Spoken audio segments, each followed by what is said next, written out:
আন্ধাৰক নিলগাম পোহৰক উজ্বলাম ট্ৰেপটক অসমৰ এই ভিডিঅ'টো ক্লিক কৰাৰ বাবে ধন্যবাদ। আজি আমি এটা বিশেষ বিষয়ৰ ওপৰত আলোচনা কৰিম। সেয়া হ'ল এক হৃদয় বিদাৰক ঘটনা। যোৱা 22 এপ্ৰিলত কাশ্মীৰৰ পেহেলগামত যিটো ঘটনা ঘটিল, পাক সন্ত্ৰাসবাদীৰ দ্বাৰা যি নৃশংস হত্যাকাণ্ড সংঘটিত হ'ল, সেই ঘটনাক আমি তীব্ৰ নিন্দা কৰিছোঁ আৰু পোনপ্ৰথমে মৃতকৰ সদ্গতিক কামনা কৰিছোঁ, শ্ৰদ্ধাঞ্জলি নিবেদিছোঁ। এনে ঘটনা যাতে এনে নাৰকীয় ঘটনা পুনৰাবৃত্তি নহওক তাৰ বাবে ভগৱানৰ ওচৰত প্ৰাৰ্থনা জনাইছোঁ। আমি সেই দিনটোৰ সেই 22 এপ্ৰিলৰ যি নাৰকীয় ঘটনা ঘটিল, তাৰ ভুক্তভোগী যিসকলে বাচি আহিলে তেওঁলোকে বিভিন্ন কথা বিৱৰণ দিছে। সেই সময়ত তাত উপস্থিত থকা অসমৰ কেইবাজনো পৰ্যটকে সেই নাৰকীয় ঘটনা বিৱৰণ দিছে। মই আজি আপোনালোকক সেই ঘটনাৰ কিছুদিন পূৰ্বে পেহেলগামত উপস্থিত হোৱা মৰাণৰ এহাল দম্পতীৰ কাষলৈ আহিছোঁ। তাত কেনেকুৱা পৰিৱেশ আছিল, যোৱা 22 এপ্ৰিলৰ এমাহমান পূৰ্বে তেওঁলোকে তালৈ গৈছিল। তাত সেই সময়ত কেনেকুৱা পৰিৱেশ আছিল আৰু 22 এপ্ৰিলত কি ঘটি গ'ল সেয়া সকলোৱে জানে। তেওঁলোকৰ পৰা আমি জানিব বিচাৰিম। তেওঁলোক হ'ল মৰাণৰ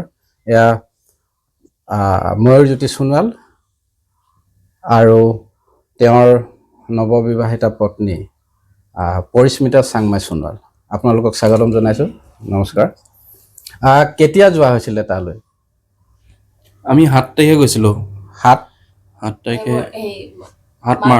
7 মাৰ্চৰ পৰা 15 মাৰ্চলৈকে হয় আমি তাতে আছিলোঁ। পেহেলগামত নহয়, পেহেলগামত আমি দুদিন আছিলোঁ। দুদিন, হয়। তেতিয়া পৰিৱেশ কেনেকুৱা আছিলে তাত? তেতিয়াতো খুব শান্ত পৰিৱেশ আছিলে। হয়, দেশী বিদেশী পৰ্যটক আছিলে। তেতিয়াতো বৰফে আৱৰি আছিলে আৰু ধুনীয়া দৃশ্য। হয়, আৰু তেতিয়া ভাৰতীয় সেনা বাহিনীৰ টহলদাৰী গোট দেখা গৈছিলে নে? সেনা বাহিনীটো আছিলেই, ৰাস্তাই ঘাটে য'তে ত'তে কেম্প আছিলে অলপ দূৰ মূৰে চেক কৰিছিলে নাই? চেক টুৰিষ্ট গাড়ী চেক কৰা নাছিলে নহয় জানো? হয়। আৰু তেতিয়াতো তেনেকুৱা সন্ত্ৰাস হোৱা নাছিলে তাত? নাই, তেনেকুৱা একদম শান্ত পৰিৱেশ আছিলে। শান্ত পৰিৱেশ। যিটো ঘটনা ঘটিল বৈশৰণ ভেলী, মিনি ছুইজাৰলেণ্ড বুলি কোৱা হয় ভাৰতৰ, তাত যোৱা হৈছিলে নেকি? আমি সেই ভেলীখনলৈ নগ'লোঁ। হয়, আমি পেহেলগামত থকা আৰু আন 3খন ভেলীলৈ গ'লোঁ। হয়, আৰো ভেলী, বেতাব ভেলী আৰু চন্দনবাৰী আছিলে। হয়, চন্দনবাৰী ভেলী। সেই বেচৰণ ভেলীলৈ যাবলৈ ঘোঁৰাত যাবলগীয়া হয়, সেয়ে আমি নগ'ল। হয়। এতিয়া আপোনাৰ পৰা জানিব বিচাৰিম, তাত কেনেকুৱা লাগিলে থাকি? তাত যিহেতু আমি যোৱা সময়ততো গোটেই বৰফেৰে আৱৰি আছিলে, এতিয়াৰ যিটো পৰিৱেশ ভিডিঅ'বিলাকত দেখি আহিছোঁ তাৰ সম্পূৰ্ণ বিপৰীত। গতিকে সেইটো সময়ত খুব ভাল লাগিছিল বাৰু। সেনা বাহিনীবিলাককো য'তে ত'তে দেখা পাইছিলোঁ, কিন্তু তেনেকুৱা বিশেষ একো চেকিং হোৱা নাছিলে বাৰু।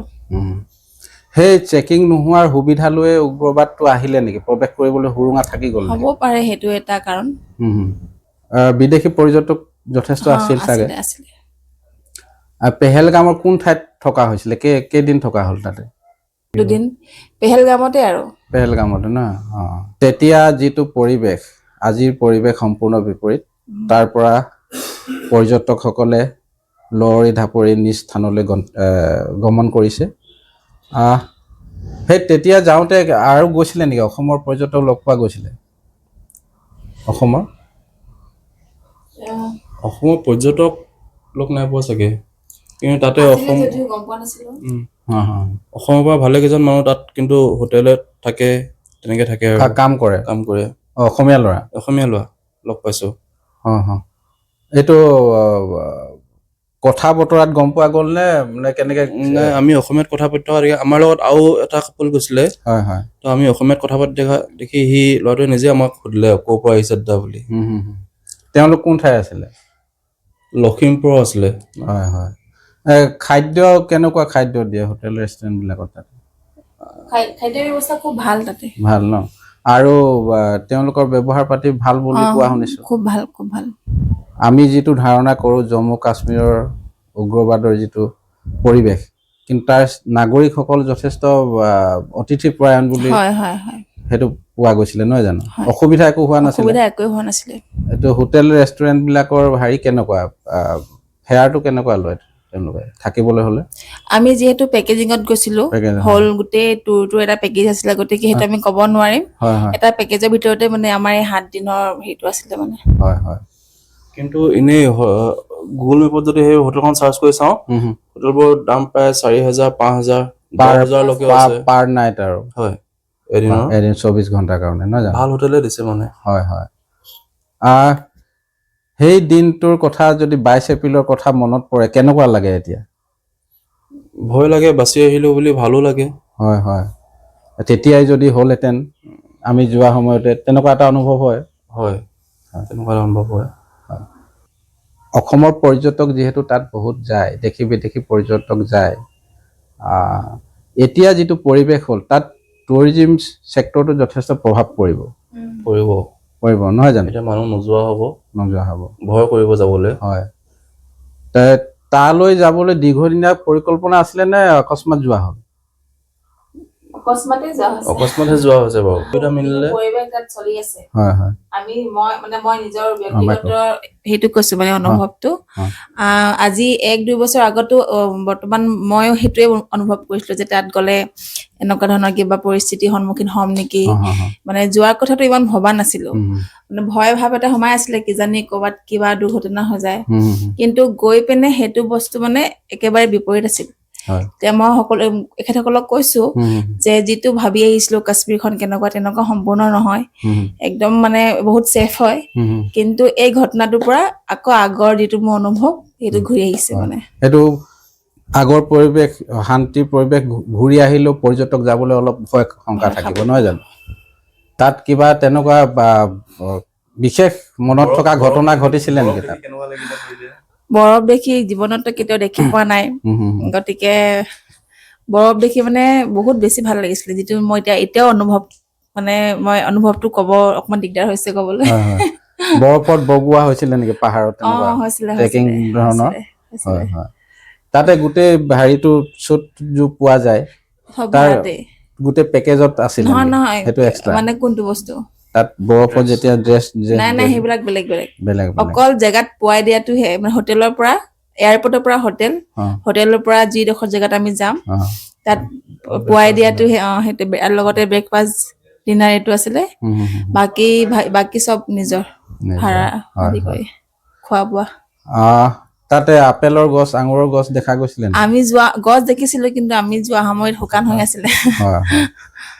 সেই তাকে আমি তেতিয়া ভাবিছিলো মানে যে আমি ভুল সময়ত আহি গলো, মানে বৰফ চোৱাৰ হেঁপাহটো বেছি আছিলে, সেইটো কাৰণে সেইটো সময়ত আমি গলোগে, কিন্তু তাত যোৱাৰ পিছত আমি অনুভৱ কৰিছো যে নহয়, আমি অকনমান দেৰিকে এপ্ৰিল মানত আহিব লাগিছিল।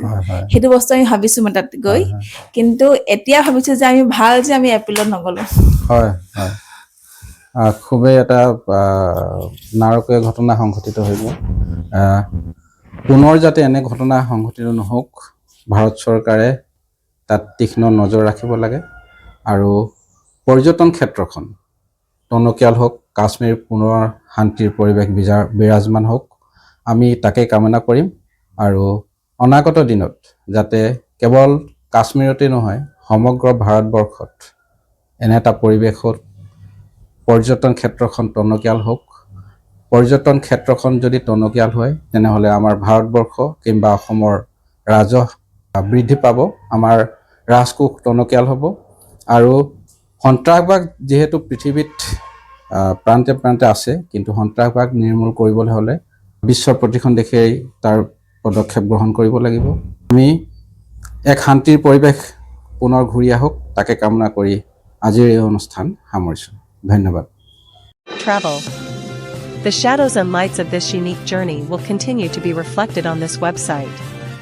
Trav Talk Assam will continue its journey to dispel the darkness and shine the light. Trav Talk Assam. Please like, subscribe and share. Thank you from Trav Talk Assam.